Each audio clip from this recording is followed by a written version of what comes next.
ఎప్పుడు మొదలైందో తెలుపగల తేదీ ఏదో గుర్తించేందుకు వీలుందా? ప్రణయం ఎవరి హృదయంలో ఎప్పుడు ఉదయిస్తుందో గమనించే సమయం ఉంటుందా? ప్రేమంటే ఏమంటే చెప్పేసి మాటుంటే ఆ మాటకి తెలిసేనా ప్రేమంటే?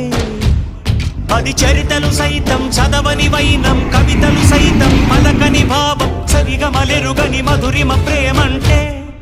దరిదాటి ఉరకలు వేసే ఏ నదికైనా తెలిసిందా తనలో ఈ ఉరవడి పెంచిన తొలిచిన కేదంటే? సిరిపై రై ఎగిరే వరకు చేనుకు మాత్రం తెలిసిందా తనలో కనిపించే కళలకు తొలి పిలిపేదంటే?